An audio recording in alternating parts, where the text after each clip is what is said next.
Welcome everyone to another episode of Heal Profoundly and Enduringly. So happy to be here with you. For those of you who are not familiar with this show, my name is Laura Mazzata. I'm an Akashic therapist and Reiki master. And every week I go live with another healer, change maker, fabulous human to bring forward their perspective on what they feel is absolutely necessary to heal the most profoundly and enduringly. And this show's really about allowing you to continue adding tools and resources to your toolbox so that you can feel empowered to do this shit on your own. So today I have Jessica Dugas here with me, and Jess and I always have a fabulous time together and we could chat all day. But today we're going to chat for about 30 to 45 minutes here. And let me introduce you to Jess. She is an intuitive mentor and inspirational entertainer, passionate about helping empower humanity to live with less stress and more joy. She's a multi-passionate entrepreneur. Yes, she is. She's very multi-passionate. I can attest to that. Bringing all her coaching skills, healing modalities, authentic intuition, sense of humor, and love of entertainment to her clients.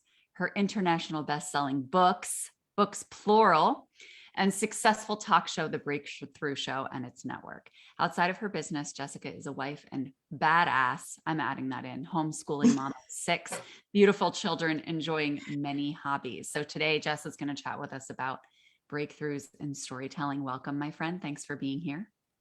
Thank you. It's so good to be here. It's been a minute. So, I always say that. It's like it's been a minute. We're not across each other all the time. So it's like it really hasn't. I know. We do. We're always in touch in one way or another. Yeah. So it's fabulous. So I'm going to start the show off by asking you the question I ask everybody, which is, what is the one thing that you feel is necessary to heal profoundly and enduringly?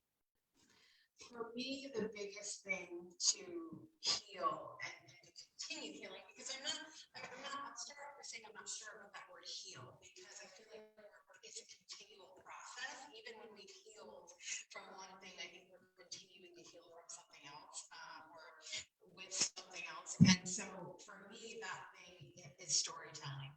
And it's been something that I really didn't realize the power of until I started doing it. And I'm like, oh shit, this is a big deal. Yeah. And it's really powerful, and it connects very intimately to other people as well. So you're really drawing in that vibe of who aligns most with you. Right. Yeah. And I think it's very multifaceted. It's more than just, I mean, the power for me in being the fixer that I am, of going like, I want to change the world. I want to fix the world. Of going, okay, this process of storytelling doesn't just heal me, but it's healing others at the same time. And it's a very multifaceted thing, which I think is what I really enjoy about it. Yeah, I totally agree. And I love that you said enjoy, because it's fun too, right? Like you get to bring fun into it. You get to bring play into it. It doesn't have to be, oh, I'm going to dredge up my trauma story. Yeah. You know what I mean? Sure. That can be like part of your process for sure. But like you also get to create the story moving forward and not just what's going on in the moment or what's gone on in the past. Let me just ask a quick question. How is everybody doing with hearing Jess? Because I'm having trouble hearing Jess, and I just want to make sure that we can hear Jess. Can you guys just pop it in the comments and let me know? Yeah, Jess is very faint. Thank you, Laura Lee. I appreciate it. Let me turn it up a little. Is this better? A little bit. How about now? It's better than it was. Okay. Let me scoot my mic. Usually I'm too loud, so I'm shocked. I know, I'm the loudest human. It's so funny. Yeah, Callie can't hear you.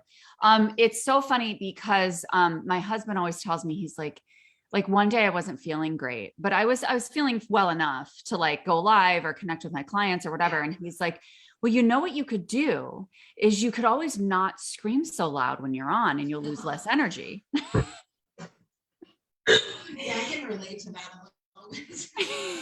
He's like, you're so fucking loud, like every time you talk to anyone. So he's like, maybe it would be easier on your system if you just talk normally.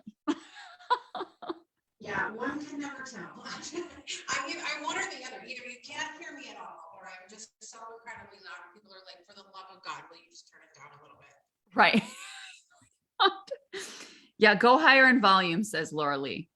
Okay, I'm going to switch my microphone and see if that's. Yeah, let's do that. How about now? Oh my gosh. Thank goodness. Much better. Zoom decided to choose my microphone for me. Shame on you, Zoom.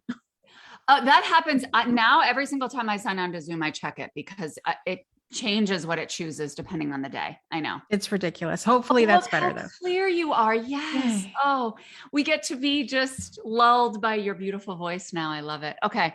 So sharing your story authentically and storytelling is something that Jess was talking about, doesn't just help her, but helps the people around her and all of us, of course. So tell us about the power of storytelling. Tell us about it. Well, I mean, like I said, I think I've always sort of been a storyteller. I've joked before about feeling like I'm not from this time. Like I must have been from a time where we just all sat around the fire telling stories and there was nothing else to do. Because I tend to be very long-winded. I think back to when I was in school of, when the teachers would ask us to read a story and then summarize it, I would just retell the whole damn story. Like every detail is so important to me. And it really is, truthfully, because there's so much we can learn from all the little pieces of a story. And it wasn't until it's actually 12 years ago this week that my brother passed away. And I got to write about that experience in a story, in a collection of stories. And I really just, it was such a healing process for me of recounting what happened, choosing to find the joy in it, looking at all of the little nuances of what happened at that time and how my life changed from it, and processing it in a new way. Because when we're in it, we're in it. It is very difficult, especially when we're in the midst of challenges, grief, pain, whatever it is that's a challenging circumstance. It can be hard to take ourselves above, to rise above and look down into it and go, oh, look at all the stuff that's happening here. No, we're in it. It's raw. It's real. It's in the moment. And then when we tell the story of what happened, when we go over it, we see it from a new perspective. Yeah. And we can look at it and we can go, okay, this is what I learned. This is how I can process it now. Maybe it was difficult for me to do at the time, and make my life better. Like I can make my life better because of what I went through and processing it. Every time you tell the story, it gets easier, it gets better, it gets, you're able to dig a little deeper than you were before. And the big thing for me was when I told this story about what happened with my brother and how it changed my life. I given a copy of the story to my mom, and my mom and I have always had sort of a challenging relationship. And so this wasn't my mom coming to me with like this, she has to say these things because she's my mom kind of circumstance. But she came to me and she said, I just wanted to say thank you for doing this, because now I have been able to process everything that happened and I couldn't before. Wow. And so that was the moment for me of where I went, oh yeah, this was a great experience and I was able to heal myself, but holy shit, I'm helping other people too. And then there's that third component of that it brought she and I together. And so it heals us, it heals other people, and then it brings us together. And that's kind of why we're here, I feel like, is to have those interactions with other people and to learn from each other and all of that. I love that so much, because it's that intimacy that it brings forward, not only for ourselves, but with others. And I love that example so much, because it literally helped her shift her entire perspective and experience on it. And what I loved about you, or what you were talking about too, is like, when you're interacting with it, like after you write it down or you put it into form, you're then interacting with it, which also means that yes, you have perspective, but it's also like, you're not wrapping it up so much in your identity. Right. And right. We want to appreciate and accept our stories as the beautiful tapestry that is us, that's being woven at all times. Right. But we also want to be able to not make it our entire identity, and to be able to separate from it a little bit as well, to get that perspective. So I really love that too. Thank you. And the other thing is too, like I was mentioning about, about it, like it being hard in the moment when we're going through something, to have an outside perspective. That's been one of the most healing things for me, is to be able to learn to do that. And I've been able to learn to do that through storytelling, because of all of these instances that have happened. And I've gone back and I've written the story, or I've verbally told the story, and I've read it back. I've listened to it back. I've told other people, I've gotten feedback. And through all of those times that I've done that, I've said to myself, man, what if in the moment I could be a little more present? What if in the moment I could kind of choose to take myself to this higher perspective and look in, and not be so judgy Jessica in the moment of whatever's going on. Okay. We all have a little judgy Jessica inside of us. Yes, we do. And what if I could do that in the moment? So through all of this storytelling that I've been doing the last 12 years, I've gone, okay, what is the value? Is there value for me to really try to learn to be more observant and curious and present and all of that while things are happening? And the answer was yes. And I've been able to sort of throughout time train myself. And that makes the whole storytelling process that comes later even more powerful, because you've chosen to dig deep in the moment as well. And now you're going even deeper in that time of storytelling. I love that so much. I love it so much because it encourages our presence in the moment. So we're appreciating and engaging with that moment so much differently. Right. But we're also able to recognize, when we have that awareness, that that present moment is our story unfolding. And it's so cool to kind of like get descriptive about it, because for me, that's very grounding. You know, like for me, it's very grounding to kind of be a witness of what's going on. It also feels like I'm wise in the moment, you know, which is cool. Yeah. And how much more of a cool story are you going to have to tell if you paid attention to the details while it was happening? Right. Like in it, because I can be very descriptive when I storytell. I have a great story for that one, but go ahead.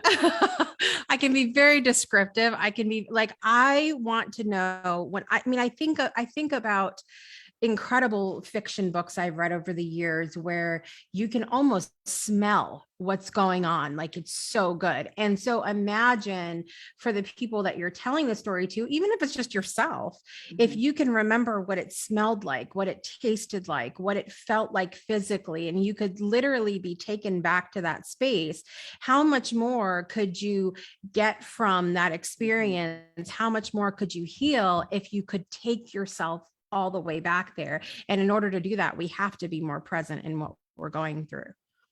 So this is a really dangerous conversation. One is I'm extremely long-winded, and, you know, I write really long posts because I can't shut the fuck up. And I like all the details in the description, and you're giving me so much permission to do that even more, You're welcome. which is very dangerous. So I'm sorry to everybody. You guys can blame Jess for this, but no, there's no room for blame. But the other thing that's so funny is one of my cousins, I love this story. One of my cousins at one point was talking to me because he was like, you know, we're trying to decide whether to have kids. And my wife's really nervous about, like, you know, the pregnancy process and giving birth. And I told her, I said, if there's anybody who will tell you every single detail about everything, you can ask Laura. Yeah. Because Laura will literally tell you everything that she ever experienced down to the very last gruesome detail, whether you want to hear it or not. And so he's like, there you go. And it's so true. I love being descriptive. I love that. And it's because I'm such a sensory person. Like I'm a very sensory person. And I so appreciate sensation. And so I describe things that way because I'm I feel into things. I'm very clairsentient. I like to feel into my experiences. Right. And so I feel like when I do that, that naturally comes forward. So watch out, world. More's coming. We're all in trouble now. No, I mean, it's such a beautiful thing though. And I think part of what you were mentioning, you know, I'm always, because I've had an experience or two having 6 kids with the babies and the pregnancy and all of that. And so I have had some experiences that some people may not may not appreciate, AKA want to hear. And so I think part of this whole thing is the importance of knowing your audience as well, Correct. because number one, not everybody wants to hear it. Yeah. And not just from their perspective. I'm not talking about from a people pleaser perspective of going like, don't put your story out there because some Right. people might not want to hear it, but also from a perspective for yourself as well. Because if you put yourself out there, and we as humans, we want to be heard and listened to and understood. And if we're constantly talking to people who don't want to hear it, don't respond in the way that makes us feel good, whatever it is, it's a situation where we can end up balling everything back up inside because we start having that little voice in our head going, well, they don't want to listen. They don't really care. It doesn't matter. All of these things that we say to ourselves sometimes. And if we are a little more careful about, okay, let's tell the story to people who are ready for it, who want to hear it, who are good with hearing everything I have to say. Maybe people who are active listeners, if that's something that's really important to us, who look us in the eyes, who are taking notes, whatever it is that makes us feel like we've been heard. It's important for us to take that time to really know our audience well, and so that we are validated in that storytelling process, and then they're getting something out of it too, because you don't want to just splat it all off and then they go, okay, great, bye. Like it's just done. Yeah, I really love that so much, because that kind of wraps in this concept of like being really intentional with what when you're sharing your story, Yeah. So it's like, okay. And the other thing it brings up is attachment to outcome. So it's like, okay, can I then be intentional with this story without checking to see if people have responded to me, or, waiting for their response, or being on the edge of my seat waiting for their response. And if I'm attached to that outcome, then maybe the timing isn't right. Right. Like maybe it's just a timing thing, or I need to shift my intention or tweak it a little bit, or spend some more time holding it sacred to myself. Cause that's one of the things that I have learned too, especially in the online space when we're sharing so much, of who we are. Right. It's also just being like, what is for right now? What is for me? What is for others? And what is really like, what feels good within my being that I get to just hold on to for myself for a little bit before I share it. Because there's something really sacred in that too, is like getting to know your own story and immersing yourself in your own story, and really deciphering what's just for you and what is meant to share. That's so important, Laura, because look, when I say to storytell, I don't mean to gather 100 people in a room and start sharing. That's not necessarily what I mean. Storytelling could simply be writing down in your journal. Yeah. It could be for those people that I felt the eye roll from some of you who do not like to journal out there. You can take the voice memo on your phone and you can tell stories in there that's just for you, telling stories. So telling stories for yourself, writing is an act of storytelling, writing a book, writing a social media post, writing a blog, it doesn't matter. You can do storytelling on video like we're doing here today. You can storytell on audio. There's so many different ways. And so I think sometimes that even that word storytelling, people just are like, oh, I couldn't do that, because you've got an idea in your head of what that looks like. You get to define your own story around storytelling. Right. Like you get to define what that looks like and feels like and what form it takes for you. Yeah. It's true. Like even in the mastermind that I ran last year, like some of the people were like, oh, I suck at writing and I hate it. I'm like, all right, then just kind of vlog. Who gives a shit, you know, or start a podcast and just talk into a damn microphone by yourself and then other people will hear it. You know what I mean? There are no storytelling police. Correct. Okay. There's none. Nobody's going to come after you no matter what you choose. Doesn't matter. Exactly. And you know what that is though? I think that sometimes for a lot of people, it's them sitting with their own story. Like they have trouble sitting with their own story. Mm-hmm. That's part of it. And that's why I think, like we said at the beginning, it's fun to just make it fun at the get-go. Like just getting used to the process of, okay, tell a story of when you crashed your bike when you were a kid and like laughed your ass off because you fell in the snow or something. You know what I mean? Like just start with practicing the art of really having fun with yourself, playing. Yeah. I mean, just, it doesn't have to be this big serious thing. And that's how I end up with me a lot of the time, is just telling ridiculous stories or things that are funny. And that's part of the knowing your audience part, and knowing, kind of where and how and when to tell stories, and trial and error, because, sometimes through writing things don't land the same as when you tell them.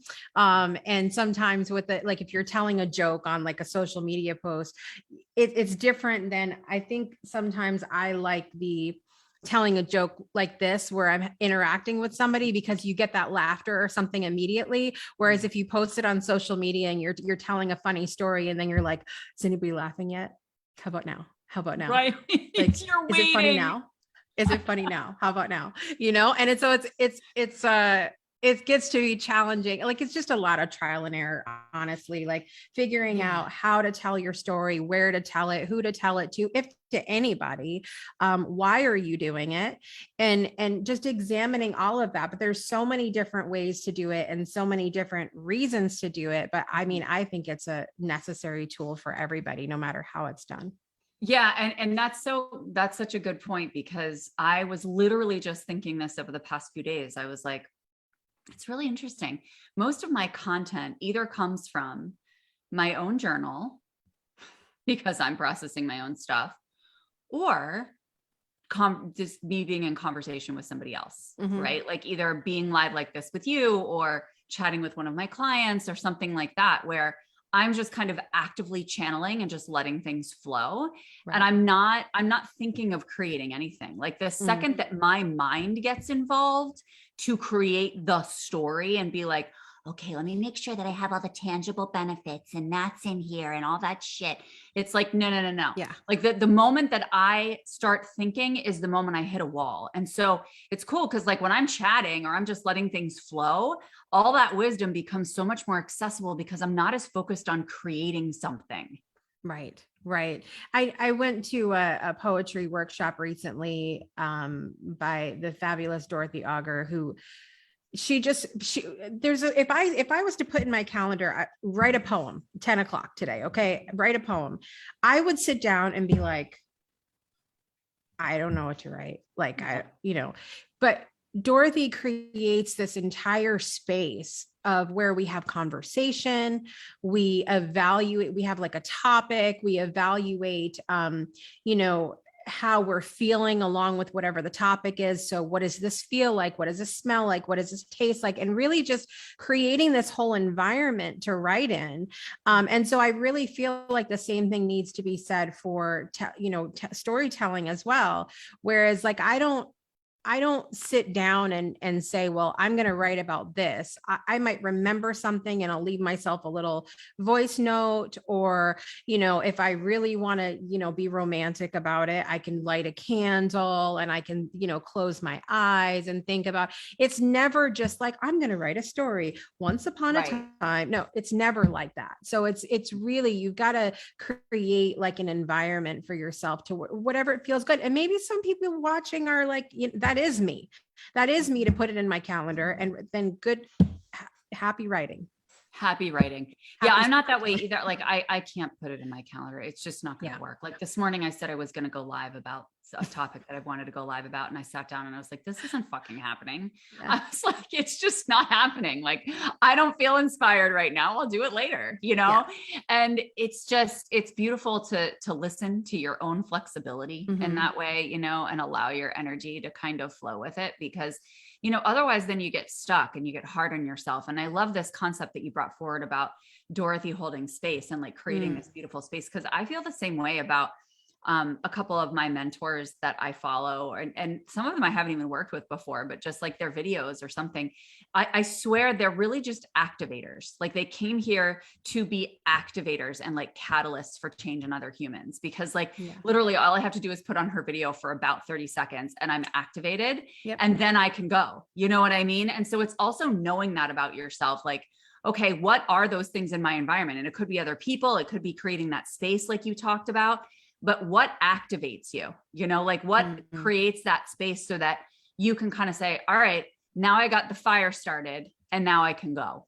Right. 100%. For me, it's absolutely interacting with other people. And that's partly why I do the shows that I do. And that's part of what I feel like is the magic that we hold on the Breakthrough Show Network is holding that space for people to tell their stories. Because no matter what show we have on there, whether it's the Breakthrough Show or Project Joy or Throwback Thursday, it doesn't matter how silly the show or how serious the show, there's somebody's always telling a story. And our job as hosts is to create that safe space for people to express whatever might come out in that moment. And sometimes we're laughing to tears and sometimes we're hard crying and I go through a box of tissues and it is what it is. But it's so important. I really underestimated how important it is for people to simply create a space for people to feel safe enough to express whatever their story is. Yeah. And that's been coming into my field so much lately, is this concept of, I mean, even just for my own validation in times when I doubt myself, right? It's like remembering that it's just the space that we hold. You know, it doesn't have to be any more than that, because that's really, I mean, as a therapist for 20 years, that's what I did. Right. You know, I held space for people. And yes, I had skills and tools and all these other things that were offered. But at the end of the day, it's really about the space you hold, because the stronger that is and the more present that is, the more the other people can have their own awareness come to them, their own aha moments come to them. Just like you shared your story and your mom was like, holy crap, like this blew me wide open, you know? And she wasn't necessarily in that intentional space to create something, but it opened something in her because you had provided the space for it. Right.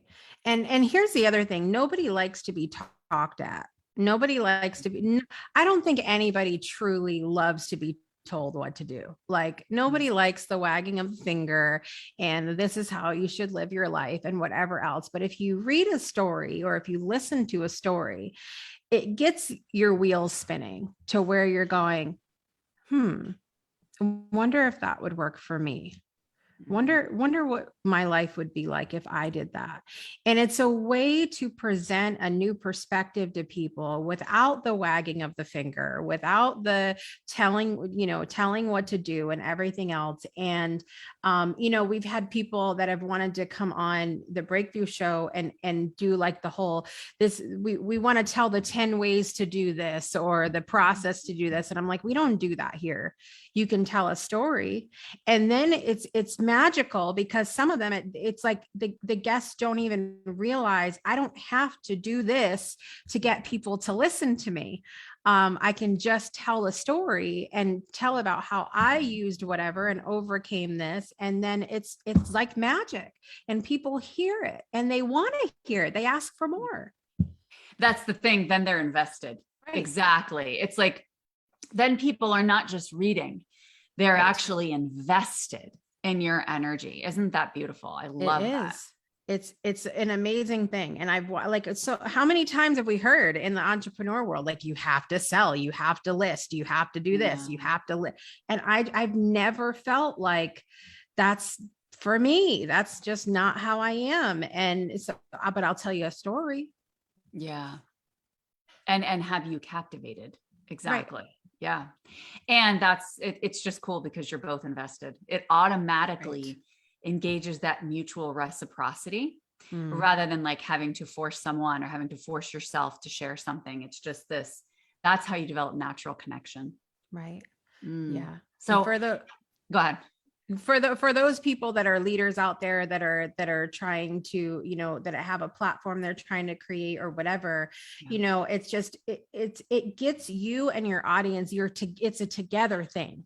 It's not you can still be the leader and instruct and share and create a space, but making it an even playing field and making it like you're sitting down and you're both cuddled up in a blanket with a hot cup of tea and sharing a story. It's just, it's such a much more delicious atmosphere than this cold classroom, and I just think I'm over that personally. I'm so over that. And it's so funny too that you say that, because last week? I can't even freaking remember. I think it was last week. I taught Reiki 1. And I was like, teaching Reiki is so fucking boring. I was like, it's so boring. Listen. So I was like, just so you know, anybody who decides to sign up for this, you're not signing up for a classroom experience. You're not taking notes. I will send you a workbook afterwards so that you have something to refer to and access if you want to for your own skill set. But this is going to be an energetic experience because Reiki is all about feeling the energy. It's all about experiencing how it feels in your body, how it interacts with your field. Right. And I'm like, it's so boring. Like, I'm not going to just sit there and just talk to you about, oh, and then Mr. Yusui did this and that. And then, you know, it's just Right. like, no. And so for me, I'm like, no, we're just going to experience this. And that's going to be through examples and playing with it with yourself, creating your own story with it. Right. Yeah, absolutely. You know, so I'm totally on board with that. So how would you say this will actually change things for not just, you already talked about how this can heal people, but like on a grander scale, like bigger than just the individual, how would you say this makes greater change? I think especially in the climate we're in the world right now, it creates a space of understanding. It creates, like I said, that third portion of bringing people together, I think is so important right now when we're in a world of trying to nitpick everything we can that makes us different and why we shouldn't be connected because of it. My friend Oleg Lohid from Overcoming Odds the other day asked the question of why do you listen? Why do you, and that's a deep question. Dude, I'm writing that down. Go ahead. Why do you listen? And what's your purpose? And for me, like, I'm always trying to find that similarity and not find a similarity because it gives me something to talk about or relate to or whatever, but find a similarity in the hopes of understanding where you're coming from. And similarity so that even if I can't understand at all where you're coming from, that similarity is still there. Something that says we're more alike than we are different. And so I'm always looking for that similarity. And then recently, season 6 of the Breakthrough Show that's coming out on my birthday on February 4th. Our theme this year, we've never done a theme like this, is breakthroughs around the world. And I'm talking to 40 people from 40 different countries. And I suck at geography. Okay. Like, I don't know where I am. I don't know what street I live on. I don't know where the hell you live across the pond. Okay. I don't know geography. I'm in my bubble. I suck at like culture, everything else. I'm just horrible. And so one thing that I'm so fascinated by this series so far, and I've only done a couple of recordings so far, is I'm just listening to listen because I'm fascinated. I'm just like by all of the culture and the tradition and things that happen. And they're nothing like me. And they're nothing like maybe anything I might even want to participate in, but God, I'm just so fascinated. And so I'm listening just to listen because man, I might expand. I might know something about geography when this season is over. I might be a little bit smarter after this. Look at that. You're going to get an education you didn't even intend. I am. And so listening to it, just ask yourself why you listen. And that can help you with storytelling too. And bring us together. To me, that's how we're going to change the world, is just to listen, find that similarity. And then when something comes up and I'm not telling you have to be best friends. Like, I'm not saying, because I think not everybody's cup of tea, and it is what it is. But, listen. You don't always have to listen to understand. Just listen, find that similarity that you can grasp onto, especially when you hear something maybe you don't like, something that makes you different, something that's outside of maybe your moral compass or whatever it is that you're working with, and go, even if you can't come out of it of, oh, we're on the same page, you can just say, we had something in common, and that's pretty cool. And maybe we don't have to walk away so angry or hate or push people away the way that we do, a way that we're being encouraged to by many people in charge these days.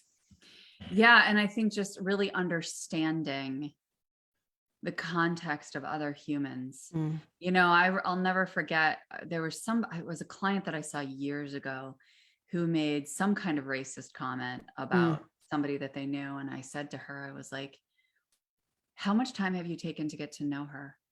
And Yeah. she was like, I haven't. And I was like, do me a favor. The next time you go into work, ask her a question about herself. Like, ask her a question about, you know, her family, about where she came from, about what she stands for, but you know what I mean? Like, just get curious, ask for the story. And it's unbelievable how much that completely softens and opens us, no matter what the other person might initially activate within us. Right. And we might feel like you said, you'll be talking and then somebody will say something and it might even rub you the wrong way. And it's like, don't automatically make that Jessica judgment, right? Right.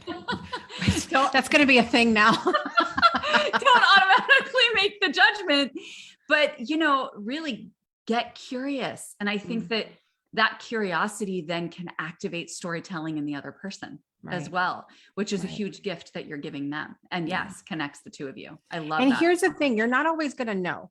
You're not always going to get a story. You're not always going to get an answer. And it's okay to make up a story to get yourself to that space of where you're not hating, you're not angry, you're not whatever. So example of this is I had seen last year, someone on my news feed just continually posted things that were really hard for me to read.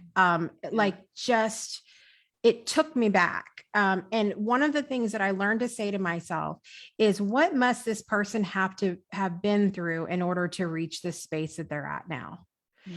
And when you're seeing something that is difficult for you to watch, that is morally wrong, that is, you know, that is disgusting, that is harsh, that is what, you know, that is hard to see, that is hard to hear. And you're not able to say to the person, what happened? It's okay for you to ask yourself that question. What must they have been through in order to get to that point? And say it in your head, maybe they were abused. Maybe they've never had a friend. Maybe they had a really shitty night's sleep. Maybe they are not healthy. Maybe they have no one in their lives. And make up this story in your head that can get you past that point of where you want to hate that person or think about them in some kind of way. Y'all know what way I'm talking about. It's okay to make up those little stories to get yourself past that point, because they could just be a jerk. I don't know, but that's their issue, not yours. And your job is to keep yourself right. And if you need to make up a little story that says, hey, they must have really been through some stuff to get to that point so that you're not crossing that line, then do that. But that's how even that fictional storytelling can help us sometimes, because we're not always going to get that answer. We're not always going to get to read about someone's life in a book and have them all figured out. So just say to yourself in your head, like, what must they have been through to keep yourself from crossing that line? Yeah. And you know what? I really love bringing that same concept to yourself too. Like, you know, like if you're doubting yourself, it's like, well, what is that vision of what I do want to feel? It's just like manifestation, right? It's like, I can create a story that I'm a millionaire right now if I want. I can create a story that I am like the healthiest person on the planet. And I'm, you know, like you can create whatever story you desire to bring you to a place of happiness, joy, peace, elation, whatever. Exactly. Love that. I say all the time, like I am very conscious and aware of what's going on in my life, but I'm also completely delusional. I'm completely delusional. Like I convince myself of shit all the time that is not reality, but I'm aware of the reality. I know what's going on. I live with the chronic things and all of that I've dealt with for so much of my life. I'm very aware that it's there. So this is sort of my PSA to anyone watching that thought Jessica was just naive. I am very aware and very in tune with my life, but I choose to create a story to create a different life to live in. And I am convinced that that's why I'm still alive today. Yeah, I totally agree with that. And that is such an important thing for people to receive, because I mean, I remember for years I would criticize. I'd be like, oh, she's so delusional or whatever. And now it's funny, like for the past 10 years or so, I'm like, God bless her for being delusional, man. Yeah. I was like, you know what? Because she's fucking happy. So who gives a shit? Right. Who cares? Like she's happy. Let her make sense of her reality in whatever the hell way she wants. As long as she's happy and she's living her life, who cares? Yeah. 100%. That's I'm there. amazing. So, all right. I know you have a special loving kindness meditation to gift people. So I'm going to have my team drop that in the comments now so that you guys can get this loving kindness meditation from Jess. Can you tell us a little bit about this? Yeah. So I learned about loving kindness meditation a few years ago, and it really just changed my life. And one of the things how does this relate to storytelling, Jessica? What the hell? Are you a squirrel? Right. So Yes, you are. I am, but there is a purpose, a method for my madness here. One of the things I mentioned, creating that space for ourselves, how important that is when we're telling a story. And one of the things that we need to do is send love to ourselves and send love outward as we're telling a story. And that's what this meditation really does, is it helps us to send love to ourselves first, and then piece by piece, little by little, sending it outwards. And one of the biggest things that I love about this meditation is the part where we're sending love to someone who's challenging in our lives, someone who maybe makes us angry or sad, or we consider an enemy or something like that. And that helps us sort of get over that hurdle a little bit if we decide to share our story with the world, to that little voice that's going, what if someone doesn't like it? What if someone sees this that doesn't like me? Whatever it is that's saying, you're just sending love out there, just sending love out there. And so I hope that you enjoy this. It creates that space for you as you're telling your story. Yeah, I love that so much. Thank you. And I refer so many people to our Opportunity for Peace event that we did, because it includes that loving kindness meditation as well. And there's so many times that comes up, in conversation with a client or on a live or whatever. And that's my go-to, I just share that link with people to be able to really receive, because that was such beautiful space that we all held, for people to really align with that frequency in their own space, which is so beautiful. So aside from this fabulousness, how can people touch base with you and get in touch? The biggest thing I would say is to follow the Breakthrough Show this year. You can just go to thebreakthroughshow.com. And that is my network. It's the namesake Breakthrough Show, which comes back on February 4th for season 6. But we also have Project Joy Monday through Friday. We have Rewriting Reality the last Monday of every month, Throwback Thursday the last Thursday. We have Divine DNA, which is every Wednesday, coming back February 9th. And then we have a brand new show called My Way, which is starting on February 8th, every other Tuesday at 5:05, not on the hour because we're doing things outside the box here on My Way. But it's talking to entrepreneurs who are doing business outside the box, doing things a little bit differently. And so the whole point of this whole network is to create that space for storytelling, but we're all learning all the time without being talked to like this, So that's the best place to find me this year. I'm busy. Beautiful. So we have those links dropped so you guys can just connect with Jess and say hi. And like I always say at the end of this show, if you resonate with Jess's energy, just reach out and say hello. Like just say hi, just start the conversation. She's very normal. She really is, but she might tell you a story. So be prepared. I will. Thank you so much for joining us, my friend. And thank you to everybody who is here live or on the replay. I will be here live again next Monday for Heal Profoundly and Enduringly. Have a beautiful, beautiful week. Mwah. Bye, everybody. Thank you.